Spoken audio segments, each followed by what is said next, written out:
사람을 먼저 생각하는 본격 시사 클래스 뉴스 공감을 듣고 계십니다.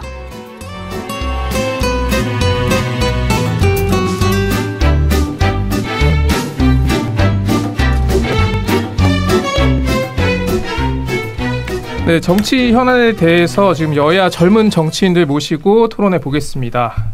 오늘도 정치 현안에 대해서 나라면이라는 좀 가정을 하면서 진행을 해보도록 할 텐데요.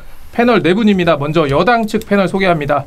국민의힘 바로세우기 대표 신인규 변호사, 그리고 이유동 국민의힘 상근 부대변인 오셨습니다. 어서 오십시오. 네, 안녕하세요. 국바세의 신인규입니다. 네, 안녕하세요. 국민의힘 상근 부대변인 이유동입니다. 예, 신정현 민주당 전 경기도 의원, 성치윤 민주당 정책위 부. 네, 안녕하세요. 고향 사는 신정현입니다. 반갑습니다. 예, 안녕하세요. 민주당 성치윤입니다. 반갑습니다. 예, 오늘 저희가 골라온 첫 번째 주제는 3.8 전당대회 합동연설입니다. 우선 준비된 내용 먼저 들어보시고요. 계속 이야기 나눠보도록 하겠습니다. 저는 경선 승리만을 위해서 출마한 게 아닙니다. 총선 승리와 정부의 성공을 위해서 출마한 겁니다. 총선에서 한 표라도 더 가져올 후보, 계파 없이 공정하게 공천 관리할 후보, 도덕성, 헌신성, 전문성을 인정받은 후보 누굽니까?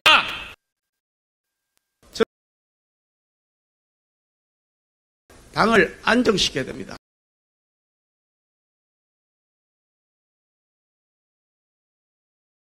난리법석이 났죠. 지지율이 폭락했죠. 그 후유증이 지금도 남아있습니다. 그렇다 그러면 이번에 뽑는 당대표 또 이런 불협화음 일으키면 되겠습니까, 여러분? 네, 먼저 안철수 후보와 김기현 후보 목소리 들으셨고요. 일단 안철수 후보는 이번 전대는 안철수와 김기현 두 사람 중에 고르는 선거다. 천 허리케인을 좀 없는 사람 취급한 것 같은데, 그리고 김기현 후보는 용사가의 궁합을 강조했어요. 뭐 부부관계를 빗대어서 얘기했는데, 신인규 변호사부터 어떻게 보셨습니까?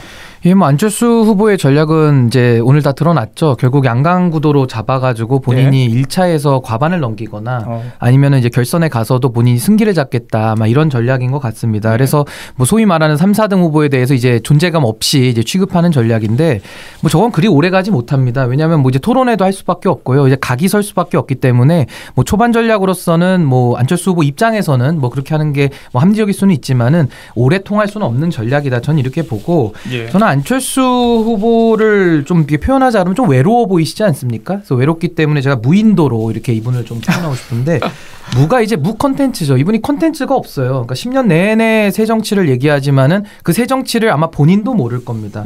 그다음에 인자는 제가 인질인데요. 이분은 지금 윤핵관이라는 말 쓰지 말라 그러면은 못 써요. 정말 못 씁니다. 그러니까 거의 인질 잡혀 있다. 저렇게 봐서 인질이고, 도가 이제 도리도리인데요. 그 도리도리가 이제 소위 말하는 사고 날 때 우회전 깜빡이 켜고서 좌회전할 때 도리도리 하다가 사고가 나는 거거든요. 그러니까 이분은 항상 우왕좌왕하면서 뭐 그걸 소위 말하는 뭐 간본다 이렇게 우리가 표현했는데, 그 정치를 여전히 벗어나지 못하고 있다. 저는 이렇게 평가를 합니다. 박한 평가를 해주셨는데, 우리 이유동 부대변인은 김기현 후보의 연설 어떻게 보셨습니까?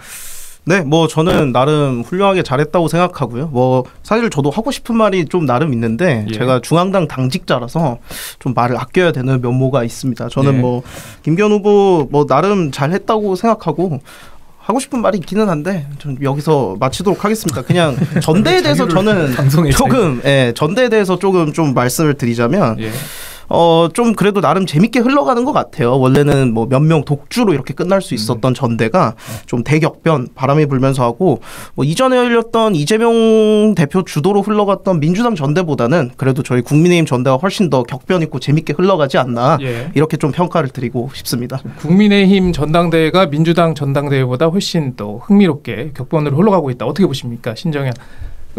뭐 그 말씀에 공감하죠. 지난번에는 뭐 거의 80% 육박하는 지지율로 뭐 원사이드하게 진행됐던 민주당 선거에 비해서 가장 눈여겨볼 것은 이제 30대 천하람의 후보가 등장했던 것과, 이것이 김안 두 양강구도의 균열을 내기 시작하면서 국민의힘의 전당대회 역동성을 만들어냈다라는 거. 이 역동성이라는 거는요, 단지 그냥 이게 뭔가 재미나네가 아니라 국민의 시선을 끌어온다라는 의미가 있어요. 그런 면에서 지금의 국민의힘이 전당대회를 통해서 국민의 시선을 끌어오는 것은 다가오는 총선에도 매우 긍정적인 영향을 미칠 거라고 생각을 합니다. 예. 자, 지금 인서트 준비되어 있습니까? 천하람 후보 목소리. 예, 한번 들어보고 계속 이어가도록 하겠습니다. 저는 보수가 지켜온 책임의 가치를 누구보다 공감하는 보수 정치인입니다. 보수는 허황된 말로 국민을 속이지 않습니다. 때로는 조금 인기 없는 정책을 추진하지만 언제나 책임 있는 변화를 사명으로 합니다. 저는 보수의 그 책임의식이 오늘날의 대한민국을 만들었다고 생각합니다. 네, 성치훈 부의장님께 질문 드리겠습니다. 좀 유일하게 천하람 후보는 약간 민생을 좀 강조하는 모습이 있었어요. 이 부분 좀 어떻게 보셨습니까? 일단 천하람 후보 자체가 이 양강 후보와 일단 차별성을 주는 것이 자신의 전략이기 때문에 이번에 전당대회 연설에서 던진 메시지는 뭐 적절했다고 보고요. 근데 저는 이 천하람 후보가 결국 이 돌풍을 이어가려면 이 이준석 전 대표와의 차별성을 부각시키는 게 필요하다. 이런 메시지로서의 그런 부각도 필요한데 어쩔 수 없이 이준석 개로 지금 분류가 되고 있지 않습니까? 예. 근데 저는 이준석 전 대표의 장단점이 명확하다고 생각하거든요. 근데 더 놀라운 것은 이준석 전 대표가 이렇게 전면에 드러나서 선거를 할 거라고는 아무도 생각하지 못했거든요. 예. 왜냐하면 사실 이번 전당대회가 치러지고 있는 이유가 이준석 전 대표의 제명 때문이지 않습니까? 그리고 제명의 그 드러난 명분은 개인의 문제가 있었고 드러나지 않은 명분은 대통령과의 갈등이 있지 않았습니까? 그런데 이렇게 드러날 수 있었던 거는 전면에 나설 수 있었던 이유는 윤석열 대통령이 이준석 대표의 제명 이후에도 계속 누군가를 찍어내고 탄압하고 하는 정치를 계속 강하게 추진했기 때문에 이준석 전 대표의 제명을 기억하고 있는 사람들이 그 당시에 개인의 문제보다는 윤석열 대통령의 이런 탄압 정치, 이런 누군가를 찍어내는 정치가 그때도 강했기 때문에 이렇게 발생했구나라는 생각을 했기 때문에 지금 이렇게 전면에 드러난 거라고 보거든요. 근데 문제는 이준석 전 대표의 장단점이 벌써 드러났어요. 그러니까 장점도 드러났지만 단점도 저는 저번 주에 있었던 포스터 논란에서 드러났다고 보는데 천하람 후보의 장점을 부각시키고 돌풍을 이어가려면 이준석 전 대표와의 이 차별성 부각을 통해 공간을 만들어야 된다. 그래서 자신의 장점, 안정성, 방송을 많이 했지만 한 번도 논란이나 돌출 행동을 하지 않았던 이 천하람 후보의 이 장점을 살리려면 결국 이준석 전 대표와의 차별성을 얼만큼 부각시키느냐가 메시지보다 더 중요한 요소가 되지 않을까 생각합니다. 예, 신인규 변호사님께 여쭤볼게요. 오늘 천하람 후보 원고에서 탄핵 논란 관련된 내용이 있었다가 현장에서 뺐다 이런 얘기가 있던데 이 부분은 좀 어떻게 보셨습니까? 일단은 제명은 아니고요. 이준석 대표가 이제 윤리위 징계, 당원권 정지 상태로 이제 소위 말하는 근거 없는 이제 축출을 당한 게 정확한 표현일 것 같고요. 탄핵에 대한 것은 사실 김기현 후보가 아까도 불협화음, 난리법석 이러면서 지지율 떨어졌다고 하는데 그거 시작한 사람이 누굽니까? 가만히 있던 당대표를 그런 식으로 쫓아내도 됩니까? 이번에도 김기현 대표 만약에 과반 얻어서 투표하셔가지고 이제 대표 되시면 굉장히 축하할 일인데 누군가 윤리위 유튜브 갔다가 해가지고 김기현 후보 삼성 3인 성호식으로 해가지고 당대표 윤리위에 보내가지고 쫓아내면 안 되지 않습니까? 그러니까 무슨 말 드리고 싶은 거냐면은 이런 식으로 인식 자체가 굉장히 고루해요. 그리고 굉장히 반민주적인 행태인데 그러니까 후원회장을 심평 교수를 둬가지고 그분이 대통령 탈당이라는 얘기를 갑자기 합니다. 당에 대한 고마움이 없나 봐요. 그러니까 그런 식으로 표현을 하더니 이제는 또 대통령 탄핵 얘기를 하면서 미래 권력하고 현재 권력 충돌한다 이렇게 얘기하거든요.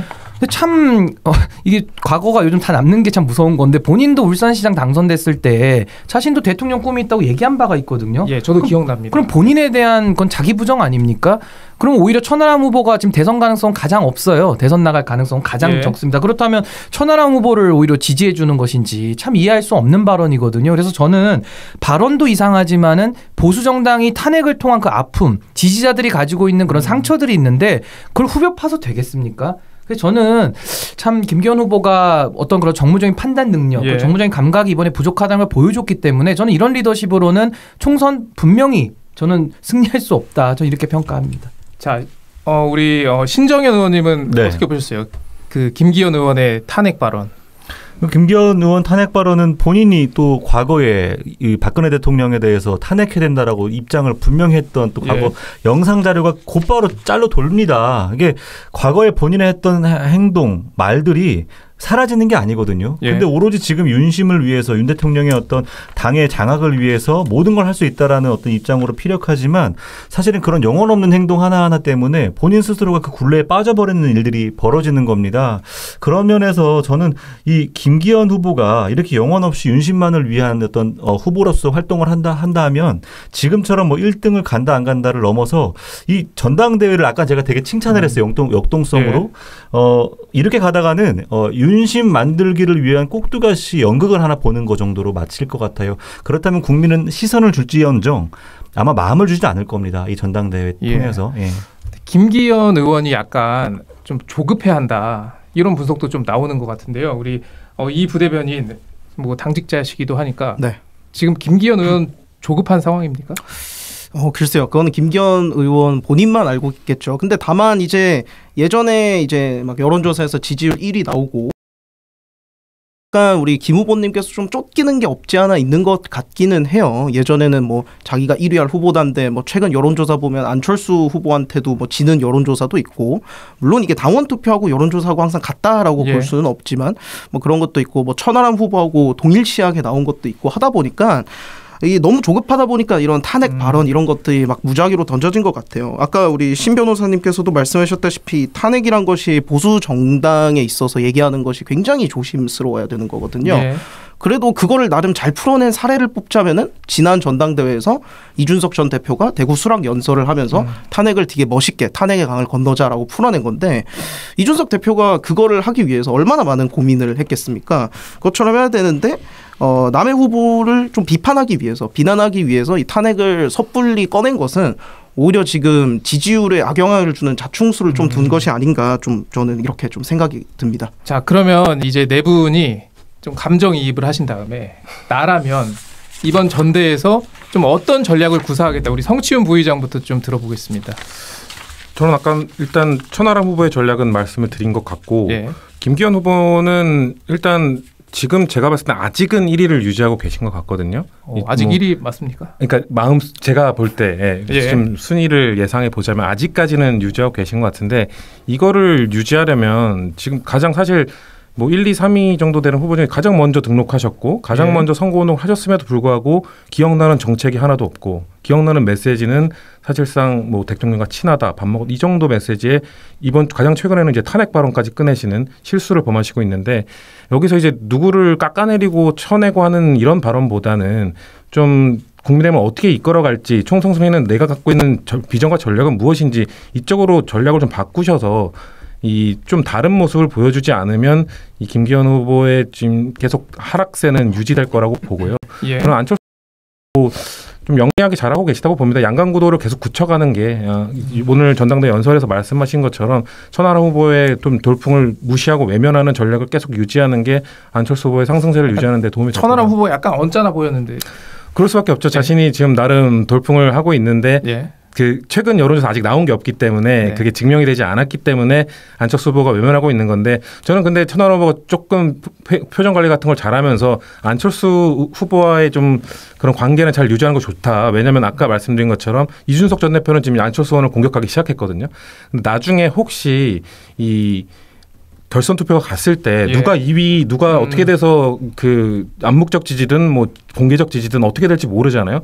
그럴 때 이제 뭐 악수나 지지의 이런 의사를 표시했을 때 마치 이 나경원 전 의원과 김기현 의원의 악수 모습을 보면서 학폭 가해자 피해자의 악수처럼 보였다라는 이 국민들의 평가처럼 보이지 않으려면 너무 그런 심한 갈등보다는 계속해서 천하람 후보도 그 안철수 후보도 윤핵관과의 싸움을 이어가야 된다. 근데 아까 말씀하신 것처럼 안철수 후보는 윤핵관이라는 단어를 쓸 수 없게 됐기 때문에 거기에 자충수에 지금 빠진 상황이다. 제약이 많아요. 네. 신인규 변호사. 저는 사실 그 김기현 후보에 대해서는 지금 웃음기가 싹 사라지지 않았습니까? 그래서 그 전에 한 달 전만 해도 뭐 어대연 하면서 막 북치고 이랬거든요. 근데 지금은 이제 웃음기 싹 사라졌습니다. 근데 본인이 아마 이건 위기감을 느낀다고 보고요. 당연히 위기감 느끼면 굉장히 조급할 겁니다. 대통령 당무개입 논란도 분명히 있기 때문에 굉장히 조급하실 텐데 저는 김기현 후보의 정치를 저는 만남 정치로 제가 규정합니다. 만남이요? 만남 정치인데 만남이란 노래 부른 사람이 노사연 씨잖아요. 그래서 내가 노사연으로 이분을 정리하는데 노가 노비전입니다. 비전이 안 보여요. 김기현 후보는 친분과시 외에는 없습니다. 누구랑 사진 찍고 하는 것밖에 없고 사가 바로 그 사천대 비용입니다. 지금 뭐 용산에서 누구를 심겠다 꼽겠다 지금 이거를 가장 잘할 사람으로 지금 보이지 않습니까? 사천 대비용이고 연희 연출이죠. 이분이 뭐 꽃을 든 남자라 그래가지고 꽃 들면서 연예인들하고 사진 찍고 괜히 자기를 지지했다라고 허위사실 퍼뜨려가지고 많은 분들한테 피해를 끼쳐가지고 웃음을 사지 않았습니까?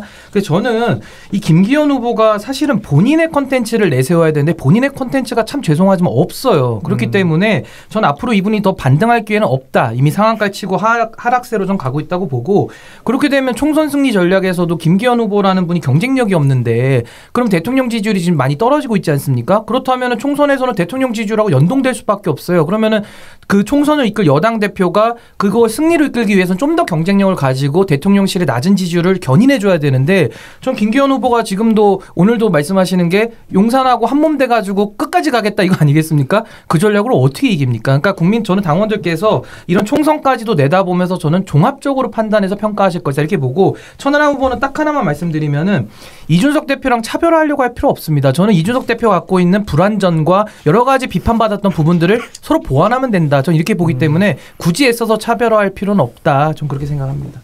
두 분 신정현 의원님부터 좀 짧게 해주시면 짧게 좋겠습니다. 하면 뭐 김기현 후보는 연포탕 늘 말씀하시던 대로 하셔라. 경쟁이 될 것 같으면 무조건 찍어 누르고 그냥 마치 학폭 가해자 같은 어떤 행동을 하지 마시고 연포탕대로 하시면 된다. 그리고 이제 안철수 후보와 천하람 후보 이 두 사람이 서로가 반드시 지켜야 될 어떤 포지션이 있다면 쇄신과 혁신 포지션이에요. 이것을 누가 먼저 선점하느냐 이 싸움인데 여기에서 안철수가 나는 무조건 윤심을 따라갈 겁니다. 이래버리면 이제는 안철수는 경쟁력이 없습니다. 그 지점을 천하람 후보에게 양보를 해야 될 것 같고요. 반대로 오히려 내가 좀 한 발 앞서서 당의 쇄신과 혁신을 끌어가겠다라고 해버리면은 또 천하람 후보의 설 곳이 좀 줄어들 수도 있겠죠. 그 지점에서 두 사람이 누가 뭐 강력하게 드라이브를 거느냐가 중요할 것 같고 황교안 후보 아무도 언급 안 해서 제가 언급 한번 해드려야 될 것 같은데 이분은 딱 하나만 하면 됩니다. 그 부정투표 얘기만 안 하면 돼요. 그것만 안 해도 아마 1, 2% 저는 이제 지지율이 오를 거라고 저는 생각을 합니다. 마지막으로 이유동 대표님. 네, 저도 짧게 말씀드리겠습니다. 뭐 제가 대변인 타이틀을 달고 있지만 떼고 이제 각 후보의 청년 보좌역이라고 생각하고 제가 조언을 드리면 일단 김기현 제가 강으로 다 비유를 좀 하고 싶은데요. 김기현 후보는 일단 말실수의 강을 좀 넘어야 됩니다. 지금 김기현 후보 아까 탄핵도 말했지만 그 전에 지금 남진의 강에서도 헤어나오지 못하고 계시거든요. 근데 지금 남진의 강에다가 지금 탄핵의 강까지 빠지셔가지고 지금 한강만 넘으면 될 거 남한강, 북한강까지 달려가지고 지금 두 강을 넘어야 되는 상황인데 지금 이거를 먼저 해결을 하셔야 되고 안철수 후보도 역시 두 가지 강을 건너야 됩니다. 안철수 후보 항상 선거하면 나오는 것 첫 번째가 바로 단일화의 강이고 두 번째가 토론의 강입니다. 안철수 후보 항상 지지율 좋게 가다가 토론 몇 번 하고 나가지고 지지율 다 망가지는 경우 수두룩하게 우리가 봤었잖아요. 그렇기 때문에 이번에는 토론이 우리가 지금 7번이 예정되어 있기 때문에 토론을 조금 잘하실 필요가 있고 아까 말씀해 주셨지만 황교안 후보 같은 경우는 역시 부정선거의 강. 부정선거 더 이상 언급해서 안 됩니다. 본인도 약간 이걸 언급하기 꺼려하는 것 같더라고요. 최근에 보니까. 저는 그리고 마지막 천하람 후보는 여기 신 대표님하고 살짝 생각이 다른데 저는 이준석의 강을 좀 넘어야 된다라고 생각을 해요. 왜냐하면은 천하람 후보가 가진 분명히 컬러가 있거든요. 저는 이준석 대표가 가지지 못한 장점도 있다라고 봐요. 약간 리더로서의 역량이라던가.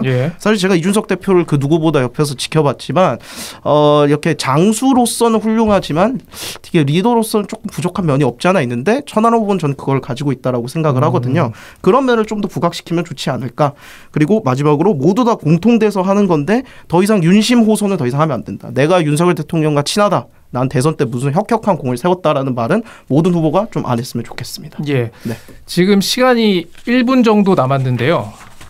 신인규 변호사께 이 최고위원 후보들 중에는 오늘 누가 가장 약간 눈에 띄으셨습니까? 저는 뭐 최고위원들은 뭐 거의 대동소이는 했는데 가장 돋보였던 후보는 전 김용태 후보를 꼽고 싶습니다. 이유는요? 가장 그 뭐 연설에 대한 호소력 그게 굉장히 좋았고 저는 과거에 지금 이 비대위 체제까지 오게 됐고 지금 전당대를 하고 있는데 그 과거의 그 책임 소재를 분명하게 말을 했어요. 그래서 전 그런 선명성 이런 것들이 저는 당원들에게도 다시 한번 과거의 기억을 좀 떠올리면서 좀 생각하는 기회를 줬다 이렇게 봅니다.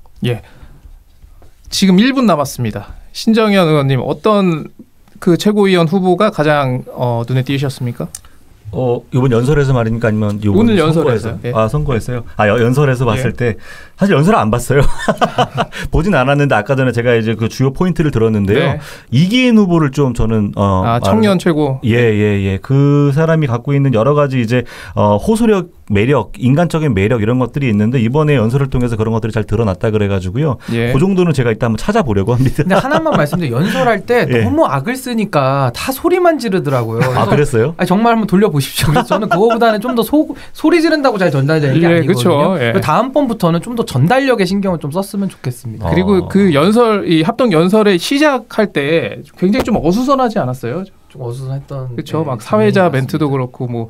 이 종이 비행기 날리는 퍼포먼스도 그랬고. 아니 오랜만에 이게 전당대회를 하다 보니까 그전에 코로나 때 못 하다가 그렇죠. 오랜만에 해서 그랬습니다. 점점 더 좋아지겠죠. 그러면 지금 저희 이 본 방송은 여기서 좀 마무리를 하고요. 지금 네 분과는 유튜브 이 방과후 수업을 통해서 이야기 계속 이어가겠습니다. 라디오로 지금 듣고 계신 분들 유튜브로 빨리 넘어와 주시면 감사드리겠습니다.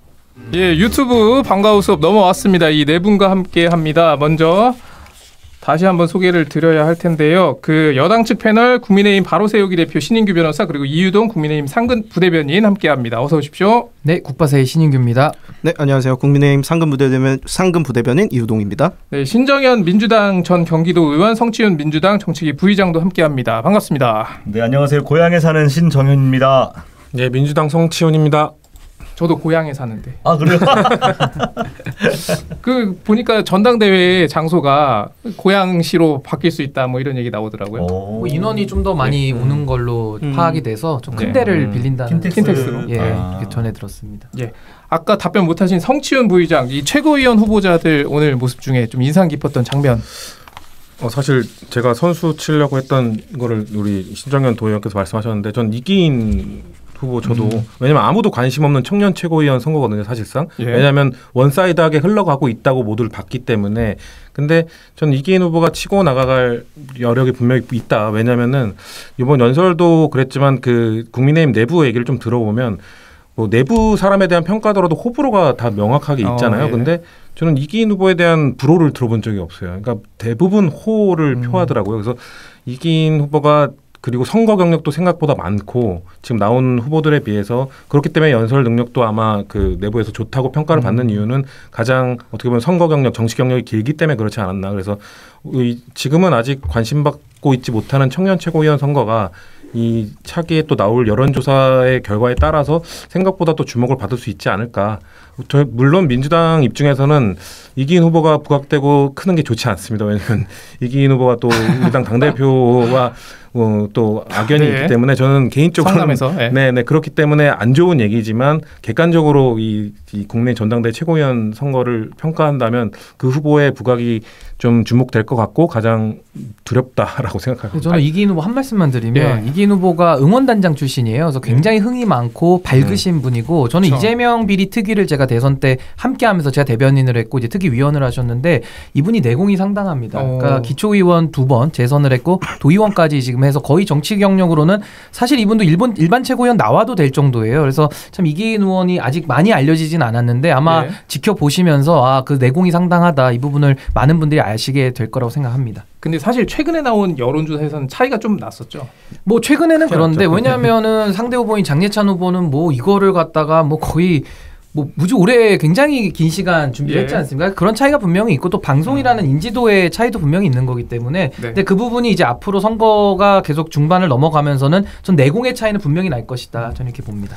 저희가 황교안 후보 얘기를 너무 안 해서 짧게 한마디만 하면은 오늘 모든 후보를 다 공격하셨잖아요. 한번 황교안 후보는.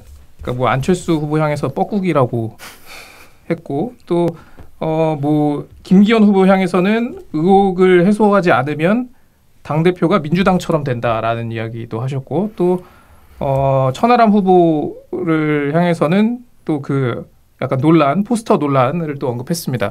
좀 어떻게 보셨습니까? 우리 신정현. 뭐 지금으로서는 모두 가게밖에는 황교안 전 대표가 할 수 있는 게 없는 것 같아요. 근데 이제 그 중에서 좀 천하람 후보는 억울할 것 같아요. 그 포스트는 본인이 만든 게 아니더라고요. 이준석 전 대표 알아서 만들어 봅시다 해가지고 만들어서 이제 그게 좀 논란이 됐던 것 같고요. 여기서 조금 얘기를 좀 하면 그 포스터 때문에 저는 좀 안타까워요. 이게 좀 노이즈 마케팅을 하겠다라는 이준석 전 대표의 어떤 의도는 알겠는데 이걸 보는 많은 국민들은 눈살을 찌푸렸거든요. 예. 여기에 대해서 별 말 안 하는 또 천하람 후보를 보면서 윤핵관의 또 다른 모습인 이핵관을 보는 거 아닌가? 이준석의 어떤 노름에 의해서 같이 움직이는 천하람이라면 청년의 돌풍으로서 인정할 수 있나? 이런 얘기를 하는 사람들이 늘어난 거예요. 그래서 이거 왜 이런 전략을 굳이 썼을까? 저는 그런 생각이 좀 들었습니다. 이거는 제가 대신 반박을 해드리면은 이미 천하람 후보가 오늘 아침에 나와서 이준석 대표가 혼자 신나서 신나석을 올린 것 같다 이렇게 얘기는 했고 예. 이게 지지자들이 아마 만든 거를 이준석 대표가 아마 페이스북 정치를 많이 하다 보니까 그렇게 해서 올린 것 같고 저는 황교안 후보는 지금 뭐 뻐꾸기에 이렇게 비유하고 이러셨는데 저희 당에서는 동물에 비유하면 큰일 나거든요. 그 징계당할 수 있습니다. 그래서 조심하셔야 된다는 것을 말씀드리고 황교안 후보는 그 부정선거 갔다가 그 유튜브를 통해 가지고 많은 그 소위 말하는 지지자들을 확보했기 예. 때문에 뭐 후원금은 지금 가장 많이 모았다고 합니다. 빠른 시간 안에. 그래서 그것도 나름의 경쟁력이라면 경쟁력이겠지만은 저는 뭐 황교안 대표가 이미 미래통합당 시절에 이미 총선을 대패를 한 경험이 있기 때문에 예. 당대표로는 많은 분들이 신뢰를 보내긴 어렵다 이렇게 봅니다. 네, 여기까지 하고 다음 주제로 좀 넘어가 보겠습니다. 민주당은 김건희 여사 주가 조작 의혹 특검을 추진하겠다라고 얘기를 했고 그래서 관련 이 박홍근 원내대표의 오늘 교섭단체 대표연설 음성부터 들어보겠습니다. 모든 국민은 법 앞에 평등하다는 헌법 11조 정신을 부정해온 윤석열 검찰은 더 이상 자격이 없습니다. 국민들도 김건희 여사 특검 도입에 압도적으로 찬성하고 있습니다. 민주당은 국민의 뜻에 따라 김건희 여사의 주가 조작 의혹에 관한 국민특검을 반드시 관철하겠습니다. 네, 성치훈 부의장님 오늘 좀 보니까 수위가 좀 저는 좀 세다고 느꼈는데 좀 어떻게 보셨습니까? 지금 한창 수위를 높여야 된다고 생각합니다. 지금 특검의 필요성은 뭐 국민들께서도 동의를 하고 계신 부분이고 예. 그리고 오히려 이 도이치모터스 1심 결과가 지금 나오지 않았습니까? 그거에 대해서 그 뭐 대통령실이나 국민의힘 측에서는 그 1심 결과를 보고 이제 무죄임이 명백해졌다, 혐의가 예. 없음이 명백해졌다라고 얘기하고 있지만 저는 오히려 그 재판 과정에서 나온 내용들이나 그리고 이 재판 결과에서 이 주가 조작 세력들의 이런 죄가 입증됐기 때문에 오히려 더 이건 추가 수사가 필요하다. 이 결국 특검이란 것이 이 검찰의 인사권을 지금 집권 세력을 갖고 있기 때문에 그 안에서 오는 그 검찰이 수사의 독립성을 제대로 발휘하지 못할 때 보완 수사가 필요할 때 이루어지는 거지 않습니까? 근데 이 재판 과정에서 1심 결과 나올 때까지 이 특히나 지금까지 밝혔던 1차 주가 조작 시기에만 잠시 돈을 태웠다가 손해보고 뺐다고 했던 윤석열 대통령의 유일한 그 후보 시절의 발언 네. 그거를 넘어서는 증거들이 추가 수사가 필요한 것들이 나오지 않았습니까? 2차 주가 조작 때 뭔가 관련이 돼 있는 걸로 보이는 수사가 더 필요한 근데 안 하고 있고 소환도 안 하고 있기 때문에 특검이 필요한 거죠. 딱 이런 상황에서 특검이 필요한 거기 때문에 저희 당에서는 이걸 강력하게 주장을 해서 특검을 정의당의 동의까지 이끌어내서 해야 된다고 보고요. 하지만 전 특검 가능성은 매우 낮다고 봅니다. 결국 거부권을 행사할 거로 보이기 때문에 왜냐하면 지금까지 대통령실에서 보인 모습은 김건희 여사와 관련된 거면 고소, 김건희 여사와 관련된 거면 거부 이렇게 할 거기 때문에 해왔거든요. 그렇기 때문에 당연히 거부권을 행사할 것이고 재결을 하기 위한 투표 수는 부족하기 때문에 특검은 결국 이루어지지 못하고 그 이후로는 이제 방탄 대통령실이라는 새로운 용어가 나오면서 프레임 전환이 될 것이다 저는 생각합니다. 이유동 부대변인 네. 어떻게 보셨습니까 연설? 아니 뭐 사실 이 특검이라는 것이 검찰 수사가 보통 미진할 때 우리가 특검을 하자라고 말을 하는데 제가 봤을 때 딱히 검찰 수사가 미진하다고 느껴지지는 않고요. 애초에 이 도이치모터스 주가 조작 사건 자체가 처음에 이렇게 좀 문제 의혹이 제기되고 검찰에서 수사를 시작한 게 문재인 정권 때란 말이죠. 그때 당시 수사 지휘를 했던 게 박범계 전 법무부 장관, 추미애 전 법무부 장관인 거고 그때 당시 중앙지검장이 이성윤 전 중앙지검장이었던 거고 그때 당시 이제 윤석열 대통령은 뭐 그때 당시 뭐 식물총장 시절이었고 한동훈 지금 현재 법무부 장관 같은 경우는 당시에 뭐 좌천돼가지고 사업 연수원 가 있었던 거고 민주당에서 이거 다 그때 기소하고 수사하고 뭐 여러모로 나름의 했는데 결국은 지금 이번에 무죄가 나온 거란 말이죠. 그리고 두 번째로 윤석열 그 대통령이 당시 검찰총장 임명 당시에 국회에서 청문회를 했었는데 네. 이 의혹이 제기가 분명 됐었어요. 됐었는데 당시에 민주당 국회의원 중에 이 문제에 대해서 문제 제기를 하는 의원들이 있습니까? 그 지금 이거에 대해서 그렇게 문제 제기를 많이 하는 정청래 의원, 김종민 의원 다 그때 당시 20대 현역 국회의원이었단 말이죠. 예. 전혀 문제 제기를 안 했고 저는 이게 민주당에서 좀 문제되는 것 중 하나가 어쨌든 저쨌든 지금 1심에서 무죄가 나왔지 않습니까? 무죄가 나왔으면 일단 사법부의 판결에 대해서 존중을 해야 돼요. 그러니까 어느 정도의 스탠스 정도가 좋냐면 제 생각에는 부당하다고 생각할 수 있습니다. 사법부 판결이 나오고 이것에 대해서 나름 부당하고 2심에서 현명한 판결을 기대한다가 올바른 거지. 맨날 사법부 판결 나오면 부정하고 이거는 저는 옳지 못하다고 생각하거든요. 이게 한두 번이 아니라 김경수 전 도지사 때도 그랬죠. 조국 전 장관 때도 그랬죠. 네. 정경심 씨 때도 그랬죠. 한명숙 전 총리 같은 경우 심지어 형 살고 나왔는데 자기는 죄 없다라고 했단 말이에요. 이런 식의 사법부를 지속적으로 부정하는 것은 대한민국의 근간을 흔드는 행위다. 이런 식의 행위는 더 이상 하지 않으셨으면 좋겠다. 좀 이렇게 말씀을 드리고 싶습니다. 예, 사실관계를 좀 바로잡아야 될 것 같은데요. 김건희 여사는 지금 무죄가 나온 게 아니고요. 지금 검찰에서 뭉개고 있죠. 기소도 안 하고 뭐 무혐의 처분해서 뭐 불기소도 안 하고 아무것도 안 하고 그냥 놔두고 있는 거거든요. 예. 무죄라고 할 수 없는 거고요. 그리고 간략하게 반박을 하면 그 당시 2019년에 민주당 의원들이 그 당시 이렇게 방어를 할 때와 지금 드러난 증거들이 너무 다르거든요. 그때는 드러나지 않았던 증거들이 너무 많이 나오고 있고 왜냐하면은 그때 수사를 시작했을 때 그 사실상 도피해 있던 그 주가 조작 세력들의 대표적 사람들이 작년 말에 지금 한국에 들어오면서 수사를 추가적으로 받고 있고 그 과정에서 그 사람의 컴퓨터에서 김건희 엑셀 파일이 나오고 그런 추가 증거들이 나오고 있는 상황이기 때문에 2019년과 지금이 같다라는 거는 좀 다르다고 생각을 하고요. 그리고 여기 이 얘기를 할 때 또 무슨 뭐 사법 부정, 뭐 사법부의 판단을 부정, 다른 안건을 갖고 오는 거는 논의의 발전적인 모습이 아니라고 생각합니다. 근데 이게 참 재밌는 게요. 2019년도에 윤석열 총장이 서울중앙지검장 하다가 검찰총장 임명되지 않았습니까? 그때 청문회 영상 한번 다시 돌려보시면요. 그때 민주당에서는 무결점이라고 얘기를 했고요. 그리고 오히려 저희 당에서 굉장히 무자격자다라고 그렇죠. 비판을 거세게 했었습니다. 예.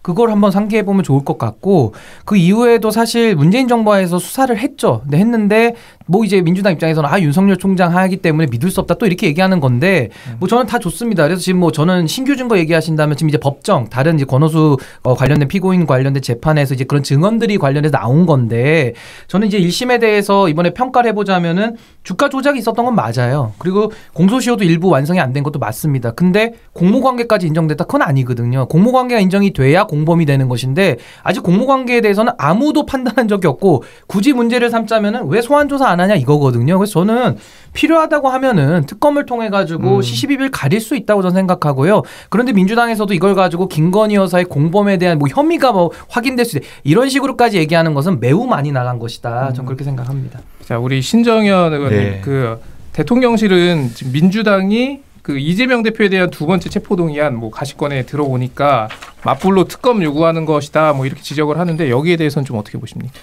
이것은 사실 투트랙으로 보는 것이 전 적절하다고 생각합니다. 예, 체포동의안이 가시권에 들었다. 그것이 이제 특검 도입의 주요 요인이다. 특검이 그럼 지금 당장 이번에 갑작스럽게 또 우리가 요구했던 것은 아닙니다. 꾸준히 요구했던 바고 이런 부분들에 대해서 이제 체포동의안이 들어왔을 때 특검 도입을 통해서 이것이 뭔가 상쇄시키는 것인데 오히려 그게 정치적인 공세라고 저는 생각을 하고요. 특히나 지금 이제 김건희 여사에 대한 국민들의 왜 소환조사를 하지 않고 거기에 대한 특검을 제대로 하는 것을 추진하지 않는가에 대한 반발 심리가 여론조사에 그대로 또 반영이 돼요. 네. 60.1%가 특검을 도입해야 된다라는 어떤 여론조사가 지금 이제 언론을 통해 나오고 있는데 그런 것들을 봤을 때 이것이 단순히 그냥 체포동의안의 반발이다 정도로 보기에는 국민의 심리는 김건희 여사에게도 방탄을 씌우려고 하는 대통령실의 작업이다라고 보는 것이 더 크다라고 저는 생각합니다. 예.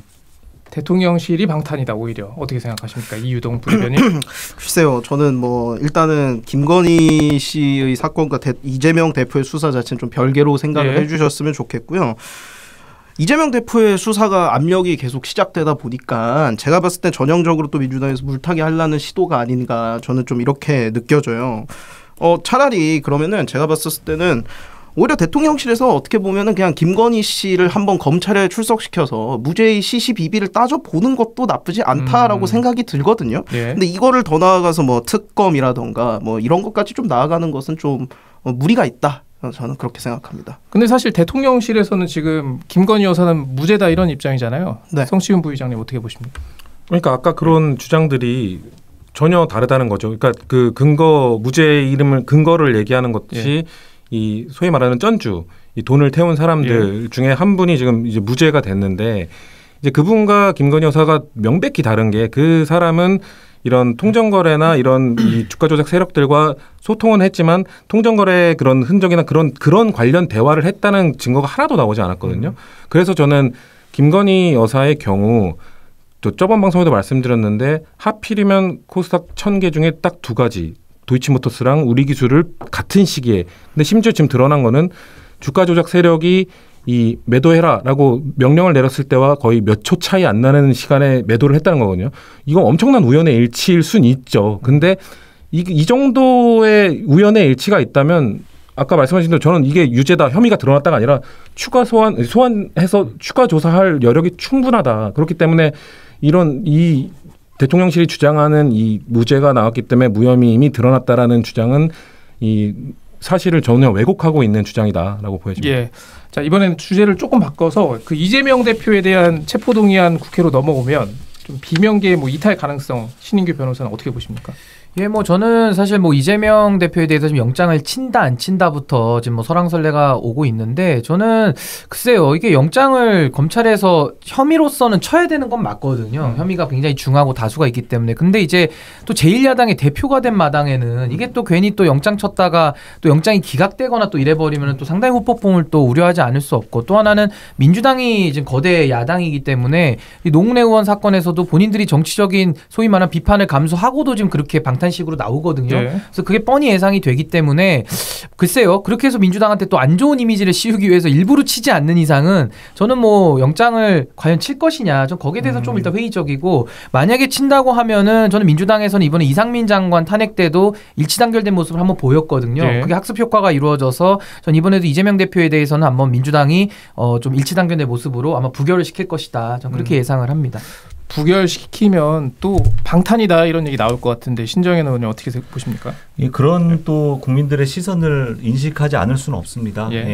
앞서서 노웅래 의원에 대한 어떤 부결권 역시도 그런 비판을 또 당에서 받았고 항상 이렇게 우리 당에 대한 지지도의 어떤 출렁임은요. 체포동의안이나 이런 부분들에 대해서 너희 내로남불 아니냐 이것이 공정하냐라는 어떤 국민들 시선을 받을 때 그것이 또 하락곡선을 가기 때문에 이 문제도 당 입장에서는 무조건 부결이다라고만 주장하기에는 좀 쉬운 문제는 아닌 것 같습니다. 그럼에도 오늘인가요? 이제 그 박홍근 의원이 얘기하셨는지 모르겠는데 그 부결이 당의 총의로 갈 것이다라는 이제 말씀을 마지막 기자와 인터뷰에서 말씀을 하신 것 같은데 아마 그런 상황이라면 앞서서 노웅래 의원 때와 마찬가지로 그리고 또 이상민 장관 탄핵 때 마찬가지로 당에 좀 일치단결한 목소리로 부결적으로 좀 가지 않을까라고 생각을 합니다. 예. 네.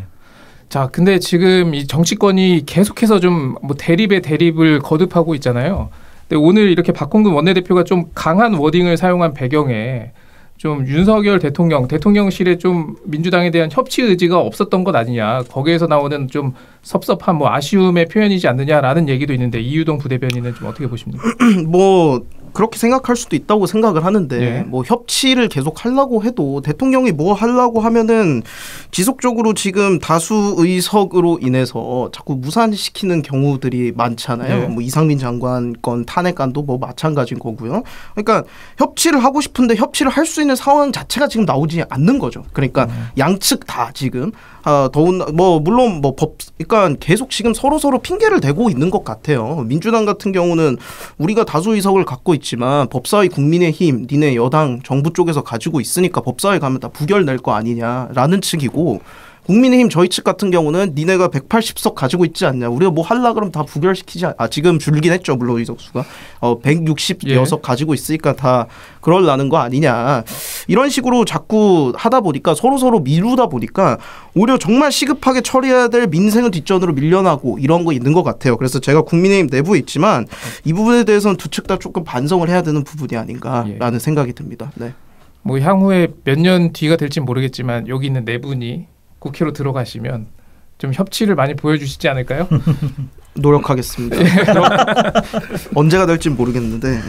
예, 알겠습니다. 오늘 네 분과는 여기까지 이야기 나누고요. 지금까지 신인규 변호사 그리고 이유동 국민의힘 상근 부대변인, 신정현 전 경기도 의원, 성치훈 민주당 정책위 부의장과 말씀 나눴습니다. 오늘 네 분 인터뷰 고맙습니다. 감사합니다.